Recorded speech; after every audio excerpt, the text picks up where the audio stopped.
and welcome to the latest episode in our series Money Matters, brought to you by the Authors Guild Foundation. Today, we're back with our host for the series, Aaron Lowry, for today's event, me, myself, and ROI, Doing Your Own Marketing. For years before the pandemic, the author's role in marketing themselves and their books was already increasing. Obviously, that's definitely the case now. If you're an Authors Guild member who peruses our forum, you have definitely seen that many authors today want all the advice they can get on marketing. So we're very glad to have these four speakers with us today. They bring a variety of experience to this discussion.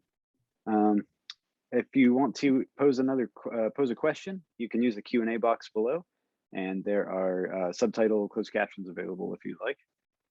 So with that, I'll turn it over to Aaron Lowry, the author of the Broke Millennial series and an expert financial translator. Thanks for being back with us, Aaron, and thanks to our panelists. Thank you, Johnny. Hi, everyone. Super excited about today's topic. We got so many questions ahead of time, so I know you are very excited as well. And one of those pre-submitted questions said, so more effort should go into promoting our book than writing it. We're writers, not salespeople.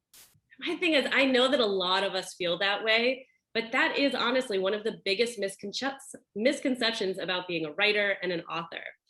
Now, frankly, I feel like writing is the easy part, or at least it's the part that you expect. You know that that's what's going to happen when you write a book.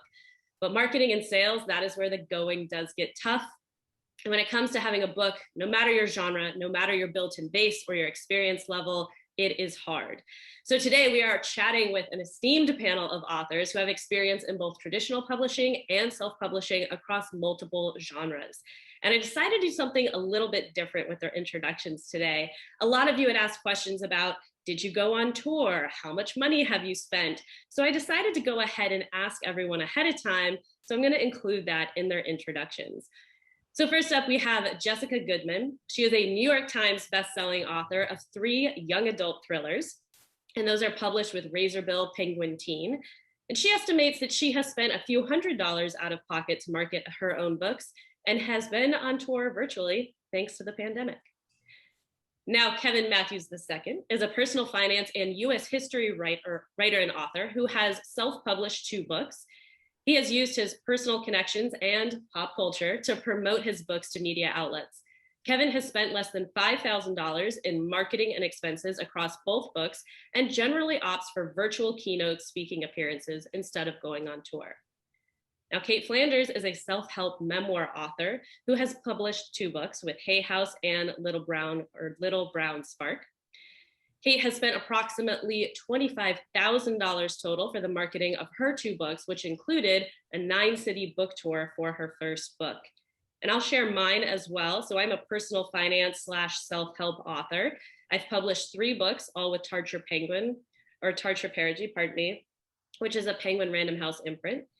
I generally usually try to earmark about 50% of my book advance for marketing, and collectively across all 3, I've probably sunk about $35,000 of my money into marketing, and that also includes a 9-city live book tour for my second book, and included going to Canada, which was very exciting.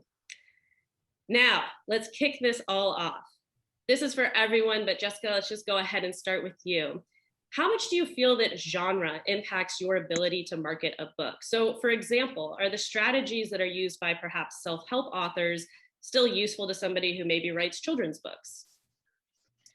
I think the marketing is totally dependent on the genre that you're in. I can't imagine the kind of markets or the kind of strategy that you might use if you're a self-help author, because I'm not one. But in terms of children's and young adult, you're trying to meet the audience where they are. And a lot of time that's on social media. That's not necessarily at, a book tour that takes place at night in the middle of the week when kids and your audience are usually studying or at sports practice or things like that. And so you really have to think about where is your audience? Where can you meet them? What kinds of, what is going to be effective and the best use of your budget and your time. And so, yeah, I'm marketing to teenagers, parents of teenagers, librarians, and teachers.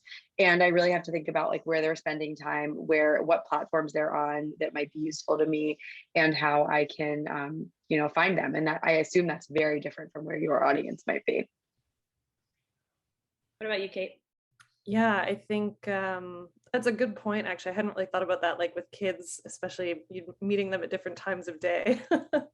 But yeah, I would think that they would be different across. I think like for mine, I think that podcasts have been the biggest thing, or like the most helpful thing that I've done. The book tours, like we'll get into that, but the book tours certainly happened in evenings typically, and like whether or not they were effective will be an interesting topic. But yeah, and then a lot of social media, a lot of Instagram, I would say. Kevin? Yeah, so I totally agree that it definitely depends on genre. My last book incorporated both personal finance and history. So I had a lot to do around specific historical events. So like Juneteenth was really big for me. The 100th anniversary of the Tulsa Race Massacre was really helpful for me. So anytime that those things start to pop up in the news, that I could easily insert myself and my book into those types of conversations.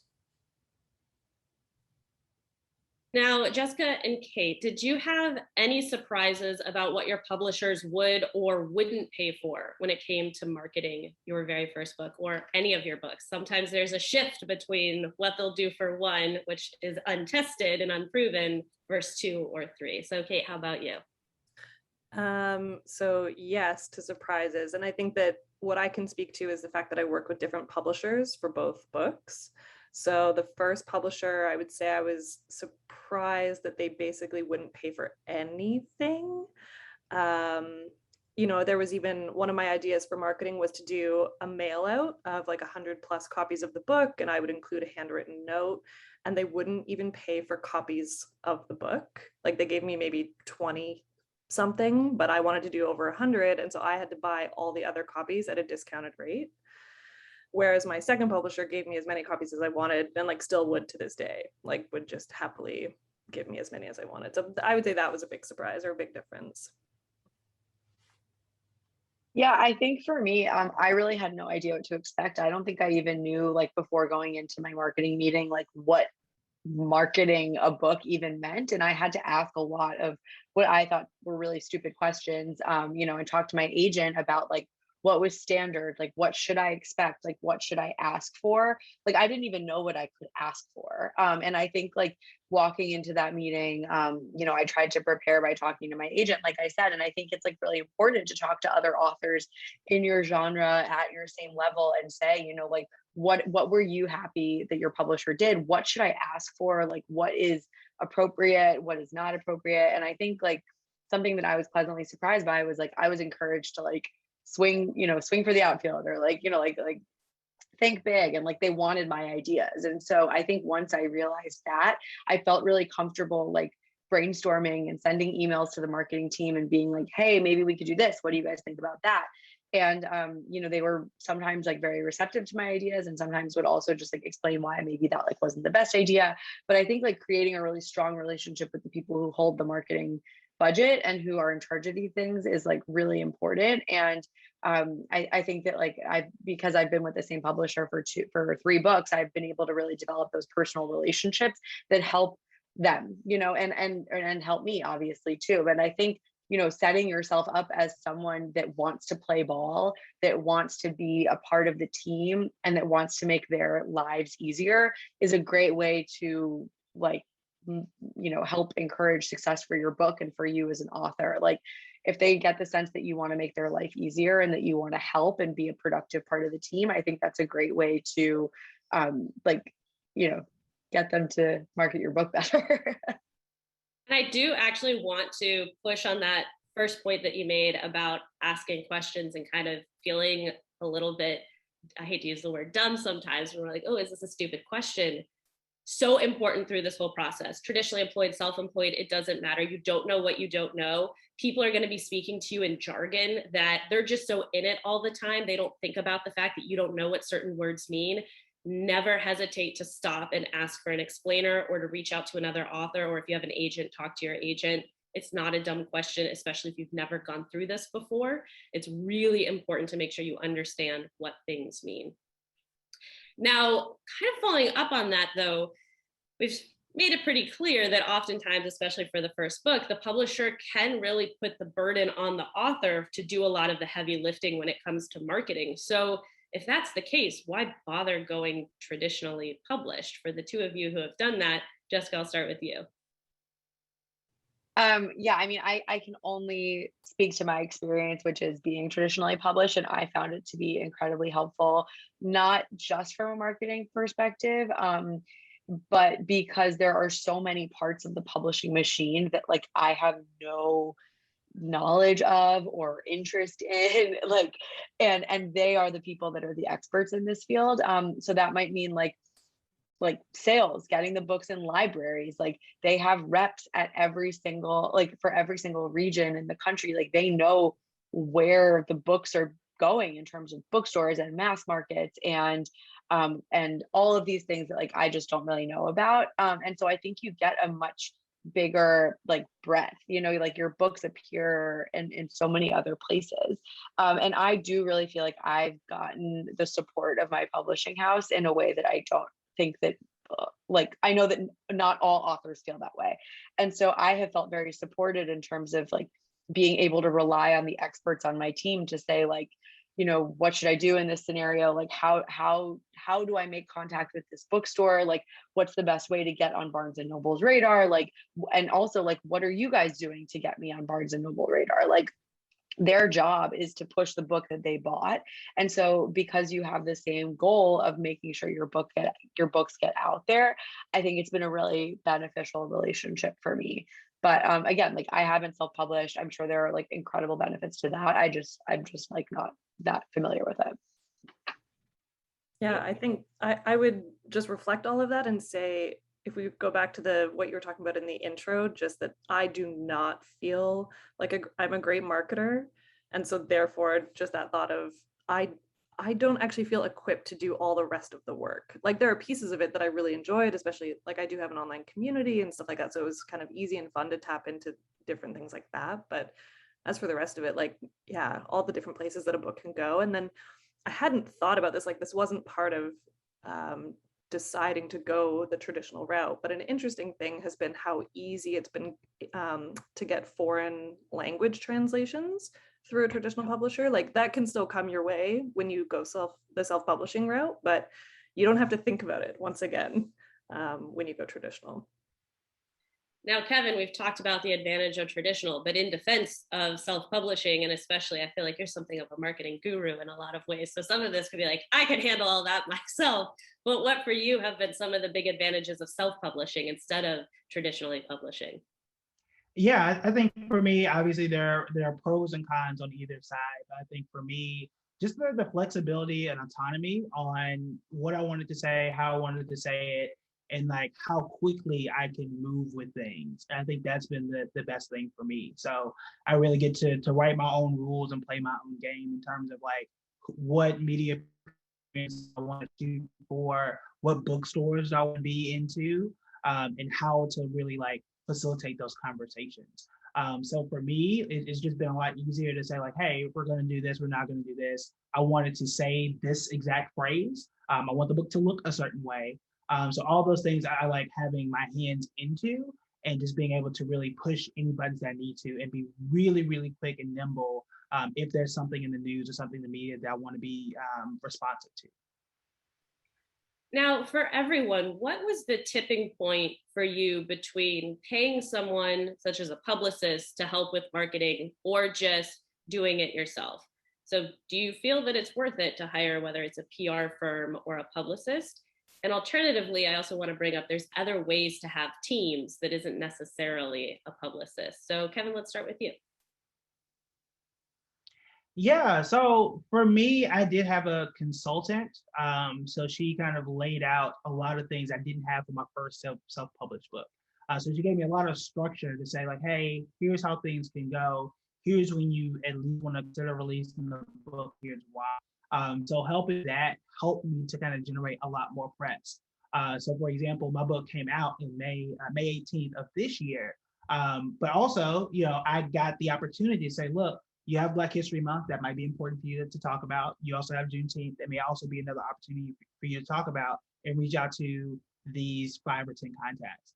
So just really giving me the structure and a place to kind of, I like this, a template, I like to say template to work from was really helpful for me to give me structure, because as an individual that's doing a lot of this work, you can go literally anywhere, right? But that's not the most efficient route always. So efficiency is always important to me because I only have so much time. I got 2 kids. My time is very, very limited. I wanted to make sure that I had the right structure in place to point my efforts so I can really see the biggest benefits from it. I just want to quickly pause before we move on to Kate and Jessica's answers to that. Kevin, because somebody raised a good point that if the traditionally published folks are getting advances, what are you using to financially support self-publishing and the initial cost that goes into that? Yeah, that's an amazing question. So for me, I have other business ventures. So I write for different publications. I just use that.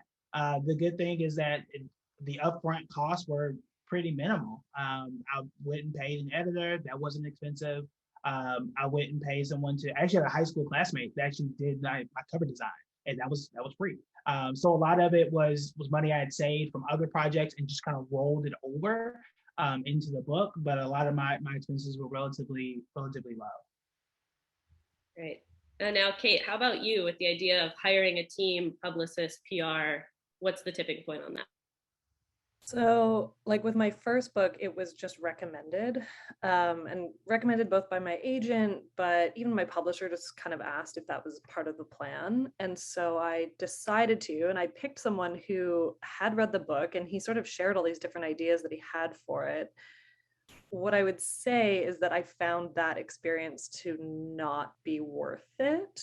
I feel like he did get some interviews or some excerpts in different places, and some of that I think was great, but some of the interviews that he set up, I found like I wouldn't even know it until I was mid-interview that sort of the way he had described the book to people or laid it out for them was actually all wrong. So they were asking these questions and I was partway through thinking, yeah, you've got part of the story wrong here, like, and then having to like navigate that just through my own communication and kind of reroute the conversation.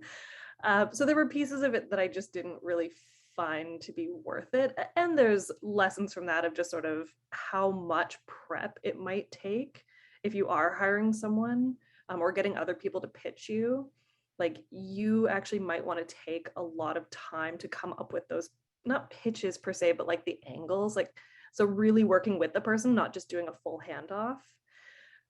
And then with the second book, I didn't hire anyone. The only thing I did do was hired someone who pitched me for podcasts. And that was incredibly well worth it. Not only because it was a lot cheaper than like a full-on publicist, but we just like had a really nice relationship and she booked me on a lot of different podcasts. So that one was absolutely worth it. Jessica? I have a publicist through Penguin, like through my traditional publisher, and I found her to be incredibly useful. I mean, she has the entire publicity arm of Penguin behind her, and so I haven't found the need to hire anybody outside of that. I do have a lot of friends in the young adult community who have hired outside publicists, and I think it's kind of like what Kate was saying, where it's hit or miss. I think it can be a really big investment that can really not be worth it, especially if you're looking at like how much money you're spending on the publicist versus how many book sales you're getting from each piece. Like I'm not sure if this was mentioned in my bio. I don't think so, but like I have 10 years of experience of working in digital media. I've been an editor at Cosmopolitan and Entertainment Weekly. And I think like having been on the other side of those pitches, like it's very rare that you get a publicist who you don't know that sends you an email and convinces you to write a story about a book or interview an author. And so I think it's really important if you're hiring an outside publicist and spending your hard-earned money on it to make sure that it's worth it. You really want to do the legwork of vetting the person, seeing their credentials, seeing what success they've had with other books, and like asking for case studies of like the kinds of like the kind of book that they've done and the kind of publicity and how that translated to sales. Like it's not something you want to waste money on, is what I would say. Now for Kate and Kevin, you are both nonfiction writers and you blogged, you had built-in social media followings prior to writing your books. So can you address the return on investment of developing that kind of brand community via social media and devoted websites prior to actually writing the book? Kevin, if you want to kick that off. Sure. I think for me, it was I would say that was like 80% of my return on investment, because it was actually my audience and my community that actually helped me to develop the book in the first place. So before writing a single line, before even like really sitting down and conceptualizing the book, I went to my audience of about 5,000 via email and said, look, I really want to write a book about Black history. I really want to talk about these topics. What do you think the issues are? What are some things that you know that you want to be in this book first? And that's what I took all those questions, I think maybe 300 or 400 responses, really kind of dug through there and saw which ones were most important, which ones popped up the most. And that's actually how I created that outline.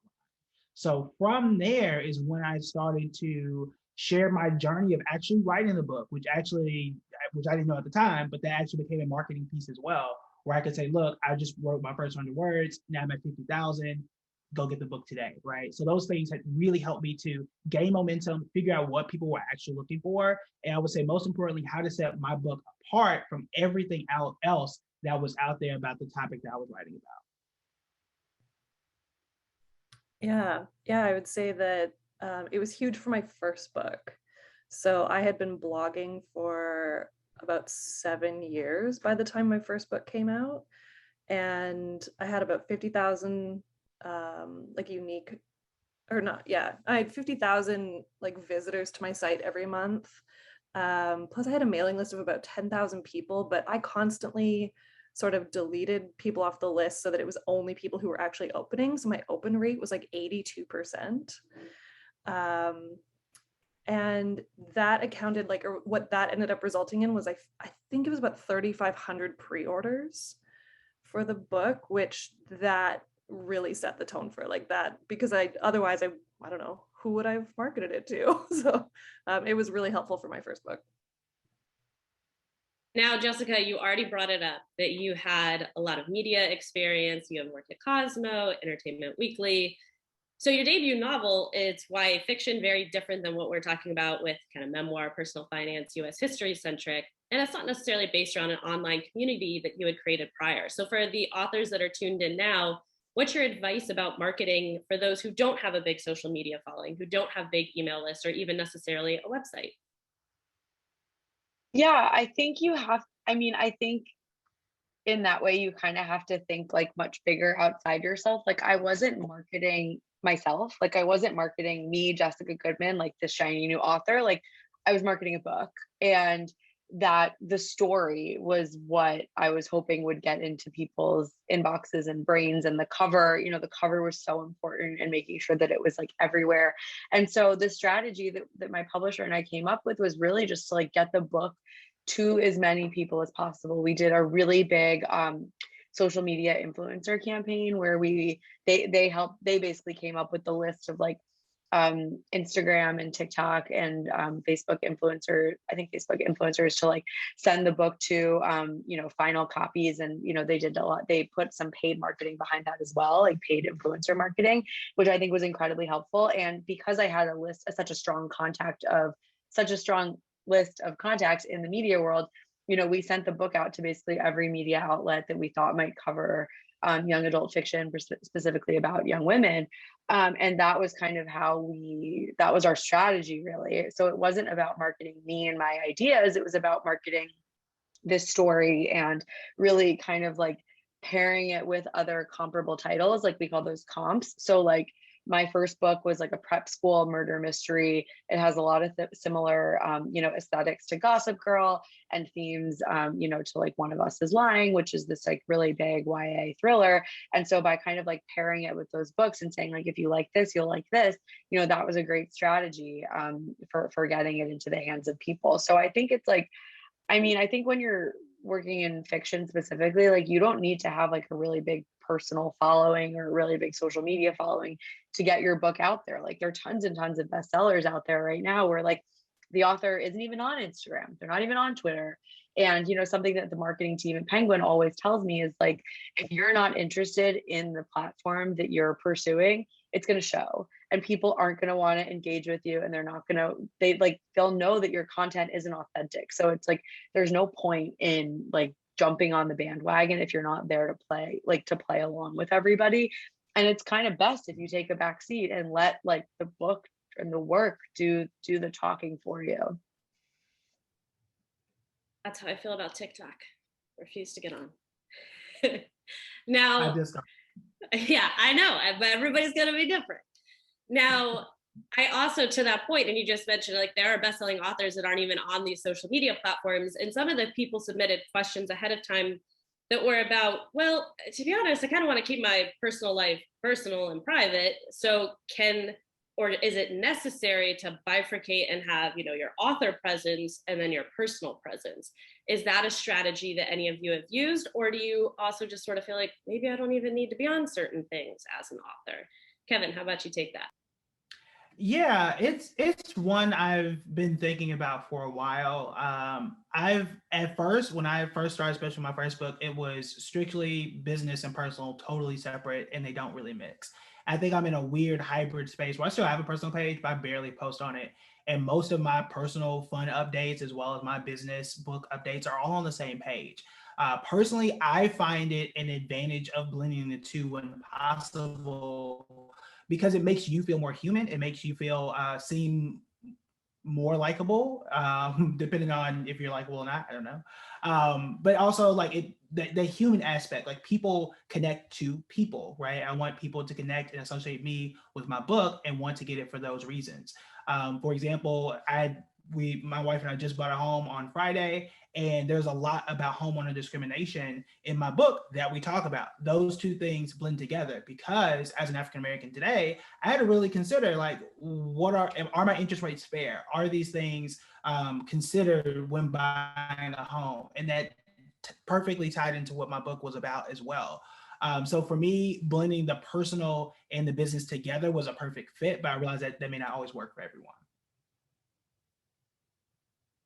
Kate, how about you? First of all, it was like, congrats on the home, Kevin. That's really exciting.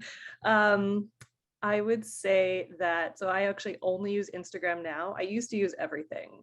When I was writing more about just like personal finance specifically, I was really active on Twitter back then and had Facebook. But actually something that's happened over the past few years is I've like personally just felt like I don't want to be online as much or in as big of a way, and especially actually around sharing my personal life. So I would say like I slowly sort of like got rid of Facebook, got rid of Twitter. I am on Instagram.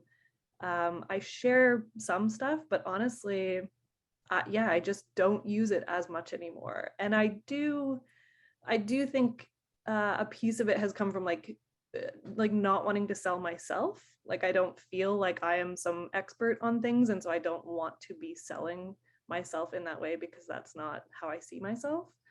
So I'm happy to share sort of like beautiful scenes of like I live in a beautiful part of the world, and I'm happy to share nature and maybe some books I'm reading or something like that. But that's honestly about it now.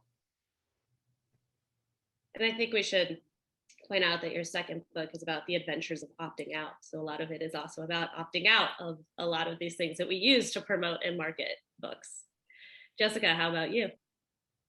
Yeah, I deactivated my personal Facebook page a little while ago. I have like an author one that I use, and I'm sort of here and there on Twitter, mostly just for updates. And I use Instagram as like an author, but I definitely share way less of my personal life on there than I used to. I think, yeah, I'm just not interested in like having my whole personal life be online anymore. And I think that's totally fine. Well, and speaking of that, whether you are using personal or professional accounts to promote, what do you all feel is the return on investment of using social media to promote books and convert to sales? You know, we've seen a lot of questions come in about, has there been a big particular thing that you've seen convert for sales? And while yes, it can be hard to track, I know for me personally, word of mouth and definitely Instagram have been huge for book sales across all three, but especially my first book. So Jessica, why don't you kick that one off? Yeah, I think it's twofold. I think word of mouth is like by far the best way that books, make their way around the world and into readers' hands. And like I said before, like I don't think you need to be super active on Instagram or like any social media platform to have your book do well. Because what's always been told to me and what I really believe is like, no matter like, there's nothing you can do on your personal social media account unless you have like millions and millions of followers that can be as effective as like a traditional publishing house or like a machine behind publishing. And so if it's driving you crazy and it's making you like really stressed out and like you are losing sleep and you feel inadequate and it's like a really negative drain on your life, ditch it. Like it doesn't really matter. And I think what we're seeing a lot with book talk specifically, but I think it's applicable to like lots of other social media platforms, is that when books take off on these platforms, it's not necessarily because the author is there like singing their own praises and promoting their own work. It's because there's this digital word of mouth train that like somebody has loved this book and is like, you know, evangelizing it for everybody else. Like you've seen this with The Song of Achilles on Book Talk, and they both die at the end, and The Seven Husbands of Evelyn Hugo. These have been like the three massive Book Talk fiction books of the year, I would say. And like the authors are like, some of them are on TikTok, but like the energy and the excitement didn't originate there. Like it came from other users. And so I think if you're someone who's like social media shy and like not interested in like being a part of this community because it like really stresses you out, like don't be a part of it. You know, it's like only going to be a negative thing on your life. But like if it brings you joy and you like, I like engaging with readers on Instagram who like reach out to me and say nice things about my book. Like that's really fun for me. And like I like reposting and, you know, being in that community. And so for me, it's mostly a positive thing. And so that's why I choose to stay engaged there. But I think if it's not a positive for you, like there's no reason why you need to be there. Kate, how about you? Yeah, I think the reality is with something like both Instagram and TikTok is, you know, I don't know, I haven't checked these stats in a long time, but I think they say typically, you know, people need to see something or hear about something 7 or 8 times, and it needs to intrigue them every time, but it still will take them sometimes 7 or 8 times before they're going to buy it, like before they're actually going to check it out. And because of book covers being like really one of the most important parts of the whole thing, marketing wise, yeah, those are like visual platforms. And so if people can see it multiple times, they just will be more likely to just be constantly cued. Oh, I am interested in this.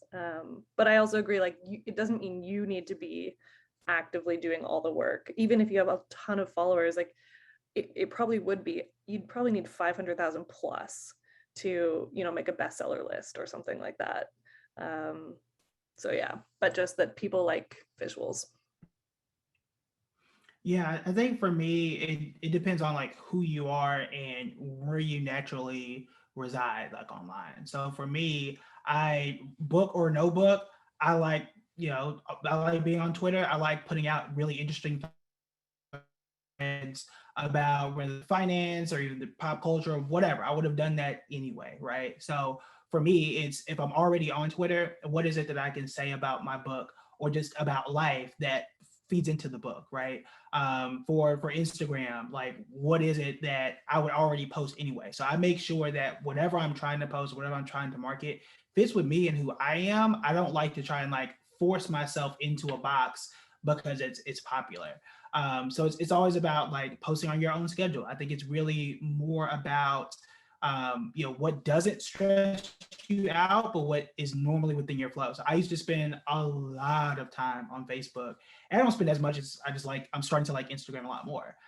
But the things I talk about on Facebook, which are generally hilarious, also just fit with my personality. So I try to make snappy, fun quirks that may or may not relate to the book. And it is really important to recognize that it is not my goal ever to like go viral or like force something every week at 5 p.m. because that's like the perfect time to tweet. Like, no, I just tweet when I feel like tweeting and just go with the flow. And if it works, it works. But you know, like it was mentioned earlier, it may be 7 or 8 times before you get picked up by a large podcast or a large radio outlet. You may be tweeting for a year before people start to figure it out. And that's fine, right? But those are things you have to walk into it if you're self-publishing. But you also want to make sure that this is not a chore for you. You want to make sure that whatever platform you want to reside on, that is just something that flows naturally for you, your message, and your book. And you want to make sure that those things can be consistent. Because I think at the end of the day, in this space, consistency is always going to be the most important thing.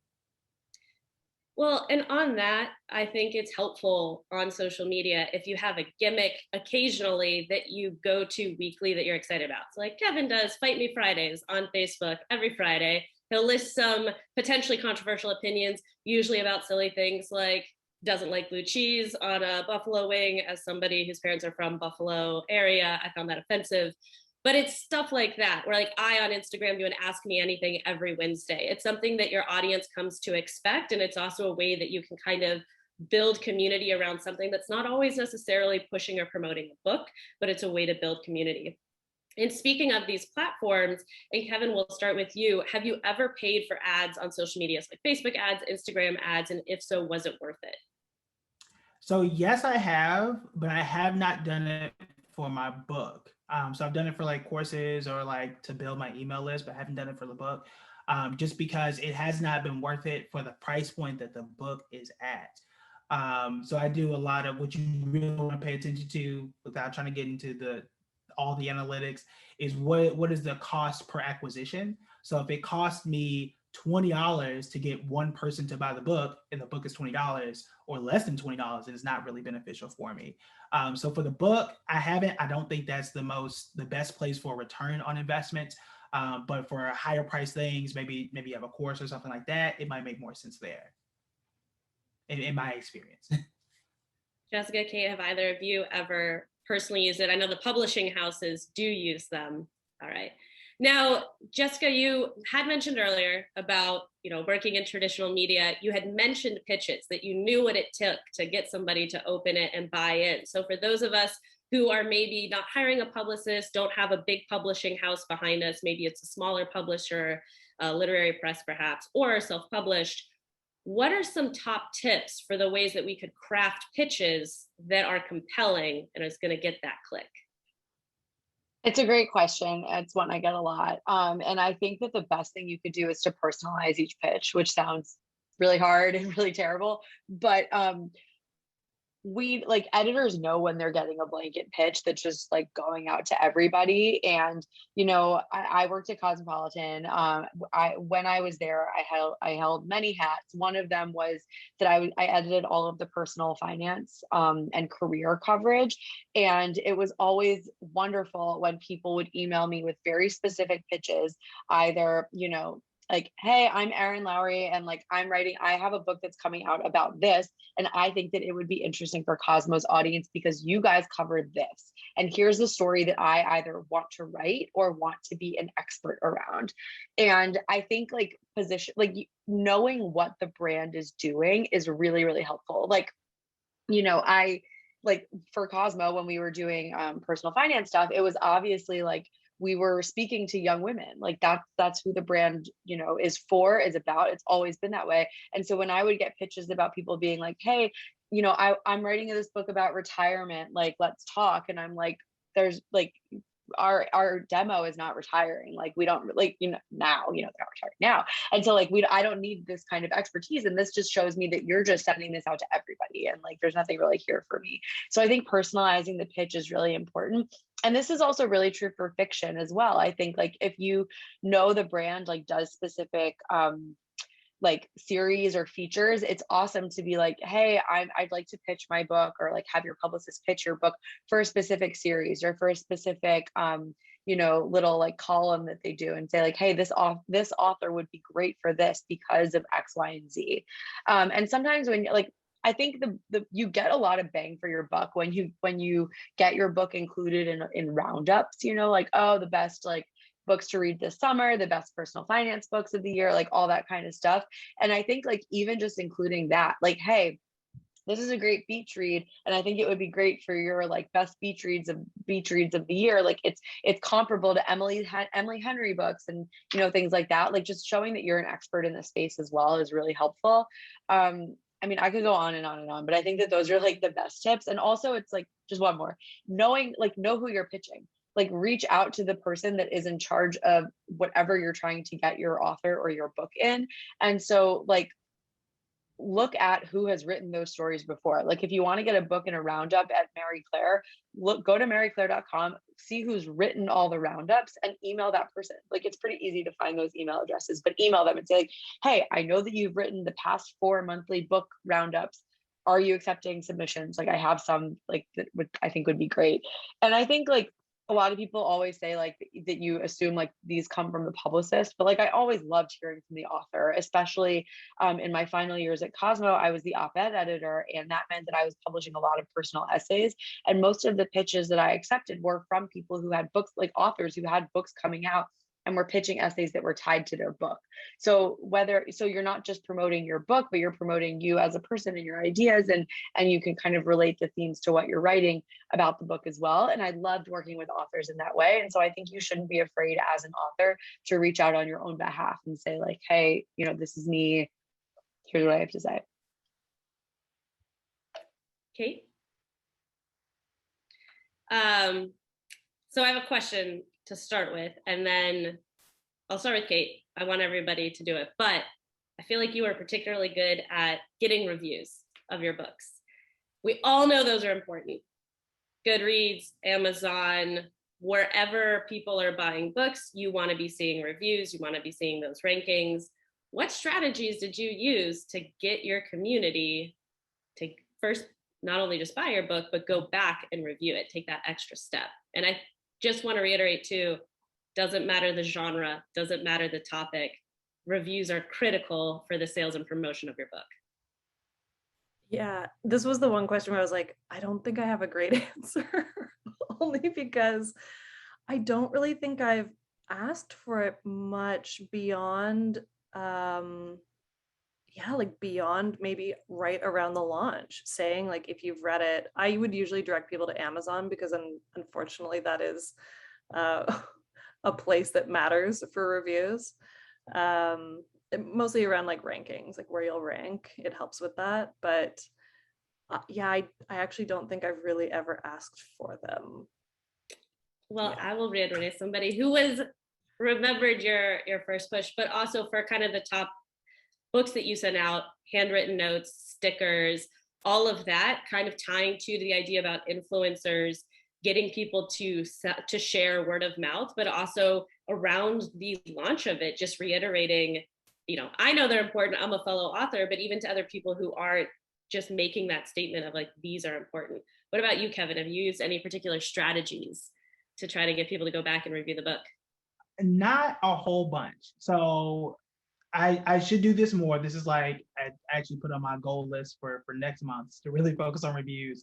But the few things I have done that have actually helped is every review or 5-star ranking that I do get, I share it as, like social proof and say, hey, look, 1, remember that this book is out here. 2, you should go back and read it.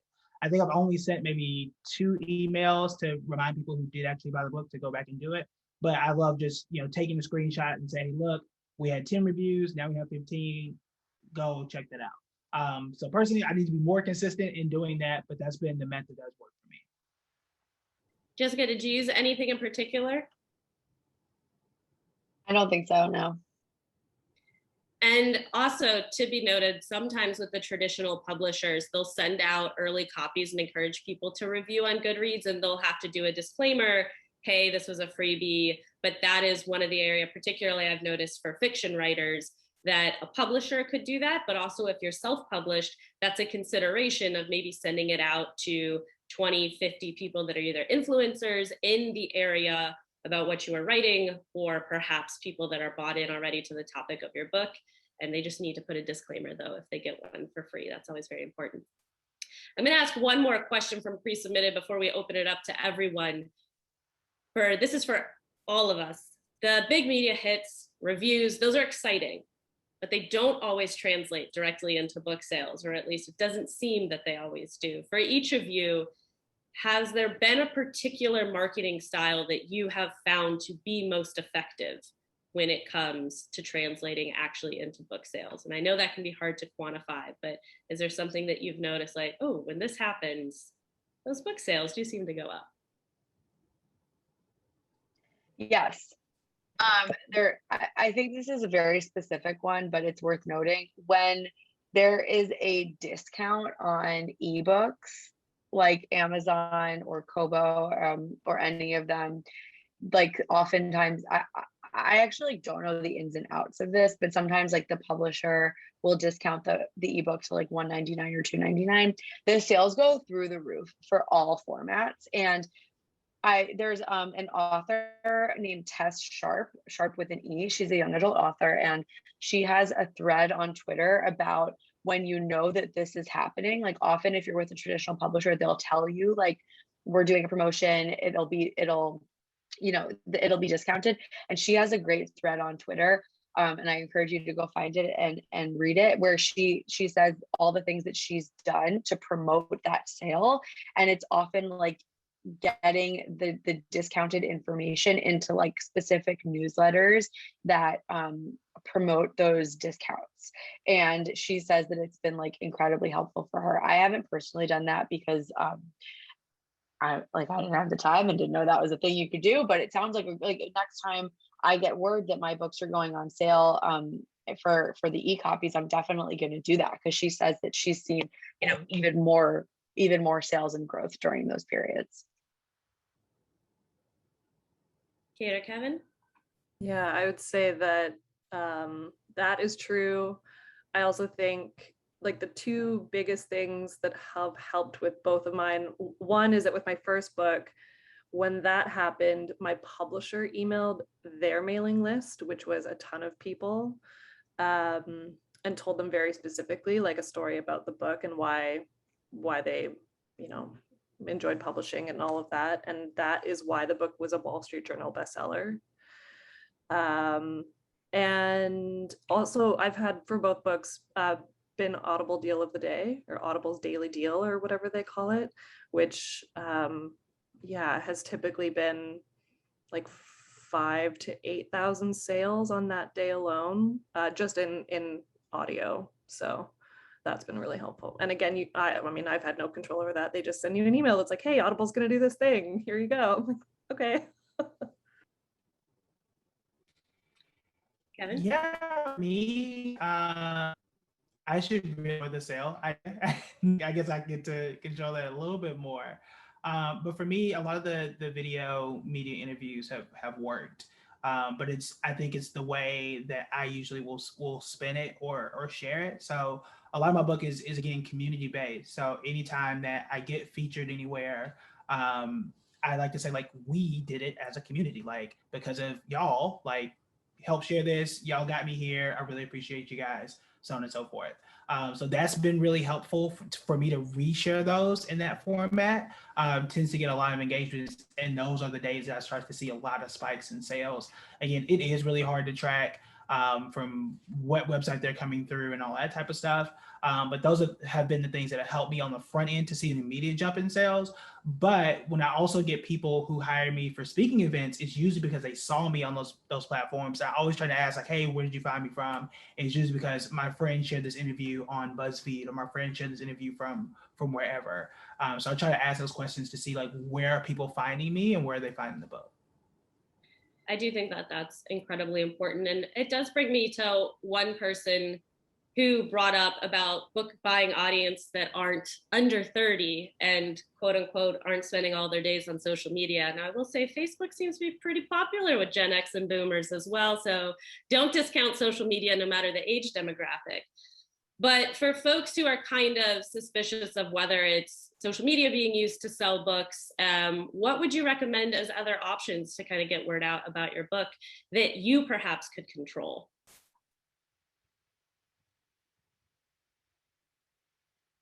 I know it's a tough one for me. I will also bring up the importance of cover art. I know a lot of people that buy my book, it's titled Broke Millennial, are parents. That always spikes around Christmas and graduation season. So cover art really does matter, even if you're self-published. That catching people's eye in a brick and mortar store, on a bookshelf. Also, if you're able to at all talk to your publisher or talk to local bookstores about getting your book on a table, bundled up with recommendations of it's graduation season, here's a good book. Or as Kevin mentioned, whether it's Black History Month or around Juneteenth, he has a book that's tied to either of those events. So reaching out to stores directly yourself for people who are physically going into locations, and reaching out to libraries. They do roundups too. They send out emails, they have listservs. So making sure that wherever your audience is, for a lot of us, those audiences do exist on social, but the point remains, wherever your audience exists, that's where you want to be targeting. So thinking creatively about how we can target in that area. Yeah, and if I could add to that, those are really, really excellent points, because I actually walked into a bookstore in my hometown and said, "Hey, look, I'm from here. I wrote a book. I would love if you guys could, like, have it in the shelves." And it was actually the very next week. It was actually front center of the store, and they sold out within a day, which was really cool.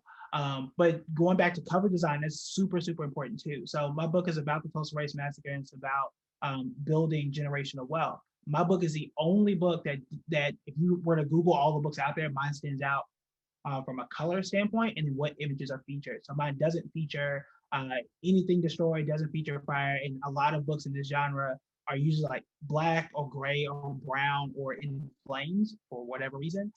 Mine does not. Mine is very bright. It's blue, and it has no mention of destruction on just the images of the book, which helps it to stand out. So when you go into a bookstore physically, or you're scrolling on the internet, you'll see like, oh, this was different. I'm more likely to at least look at it.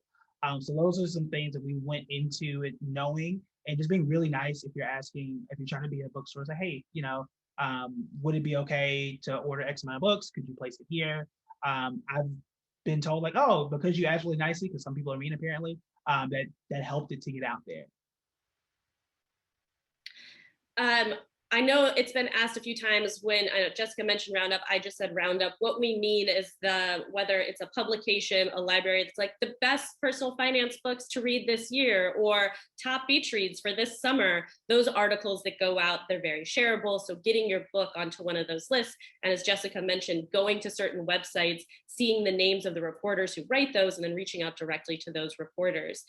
Now, also on that topic, Kate, a lot of questions have come in about, you mentioned hiring someone to help get you on podcasts. Was that an actual publicist? Was that a virtual assistant? How did you go about that? And also to everyone, what has kind of been the ROI of going onto podcasts? Okay, that's a really great question. So technically, yeah, she does a lot of virtual assistant work. She came recommended by a friend of mine who she is his personal virtual assistant. But had also done that for him. She had, with his last book launch, she had pitched him for podcasts. And it's funny, she is someone I knew as well. We'd never met in person, but we followed each other online for a long time. So it was a nice kind of easy relationship to just expand on or build upon.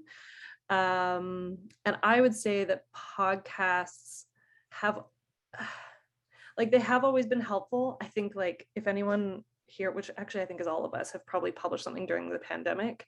The pandemic changed a lot of things just in general. The thing I love about podcasts, and also as someone who listens to a lot of podcasts, is that it's not a hard sell to at least be intrigued by the book, because you trust the host. If you listen to a podcast a lot, you kind of already trust and like what some of the things that the host has to say.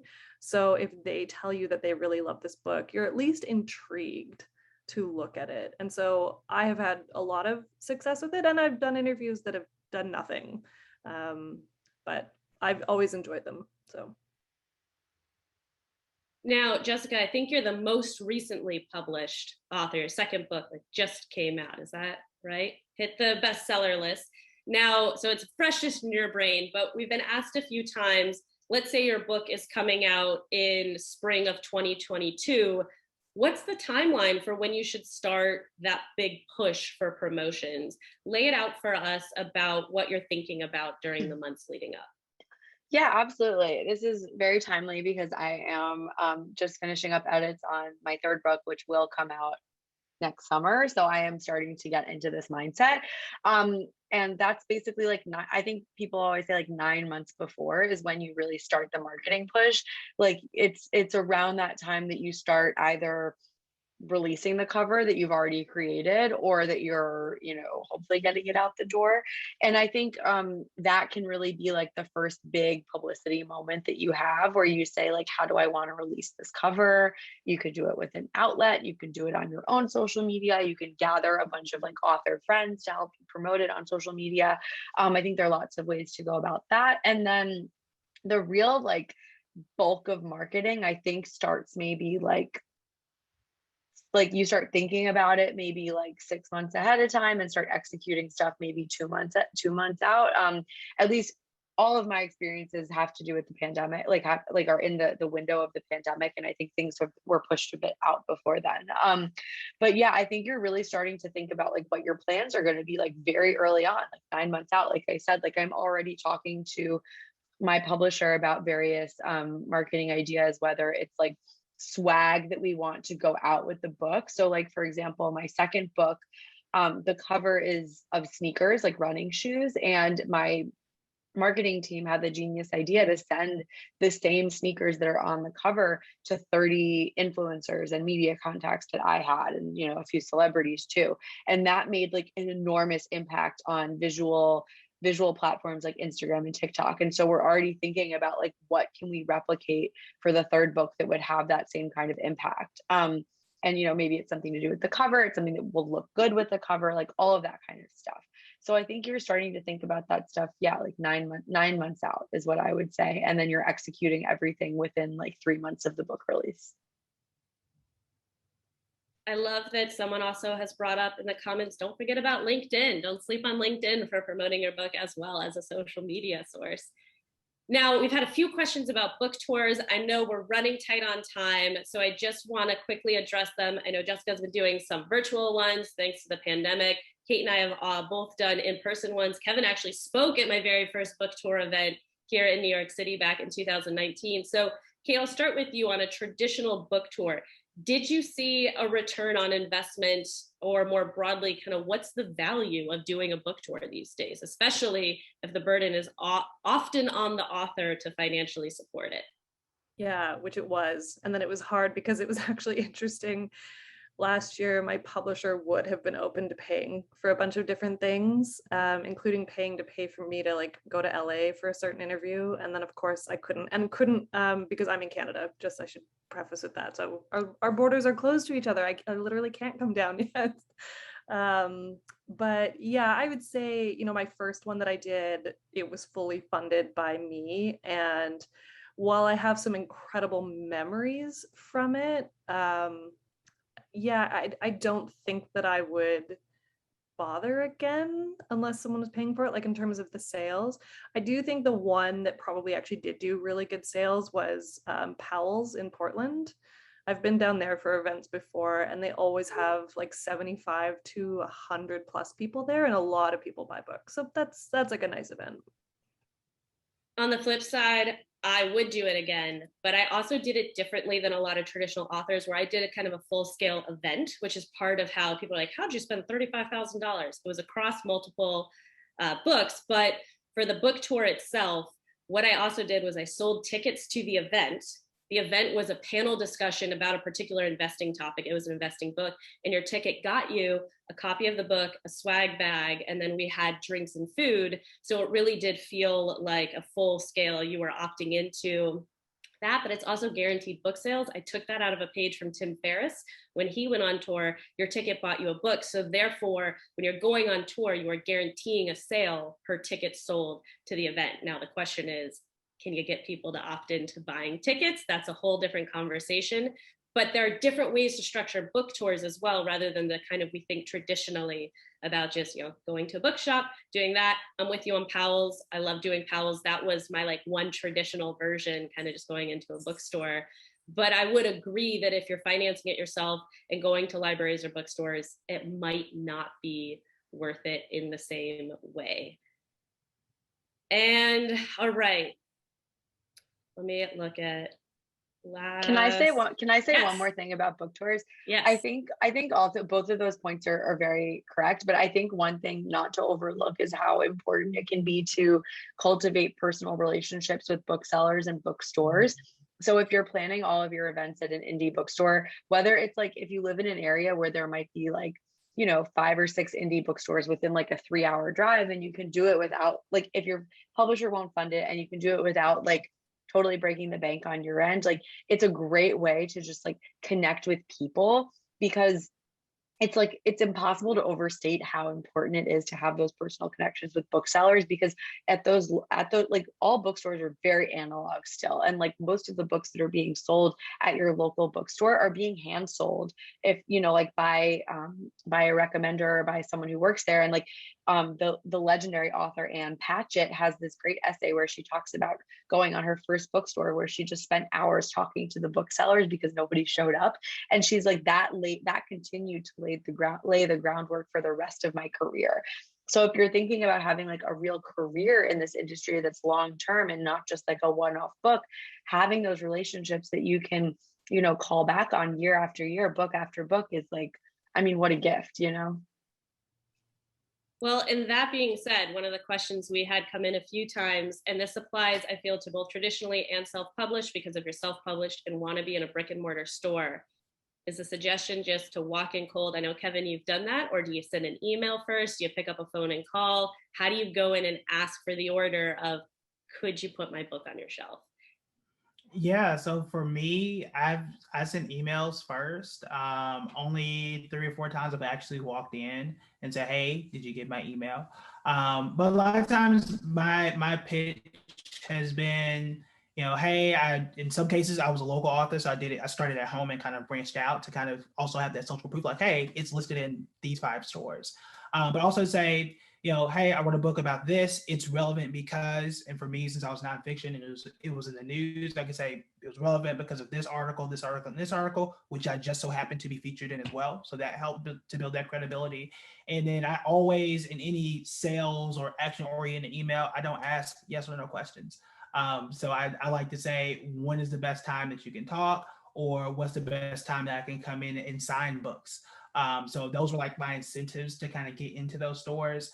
I get people, which is really cool. I've gotten people to text me a picture of my book in Chicago. Didn't know it was there. I got a text 2 weeks ago from DC. Didn't know it was there either. But that type of word of mouth and that approach has been really helpful for me. So it's, introducing yourself, citing any articles or places that you've been seen in or written in, or any other bookstores that they may know about, and also knowing the bookseller or finding them on social media and connecting with them early on is also helpful too, because they're people, right? They may be on Twitter or Instagram, so finding out who they are, especially for the indie bookstores, has been helpful too. Well, I want to thank you all so much. Thanks for everyone who has tuned in. Just a reminder, there will be a option to watch this back. So if you feel like, oh, I didn't get that, don't worry. That will be sent out, as well as information about all of our panelists, where you can connect with them, mostly on social media. And if you have any follow-up questions, don't hesitate to email me directly, erin@brokemillennial.com. Thank you so much to all of you for being here as our panelists. We so appreciate you sharing your wisdom with us today.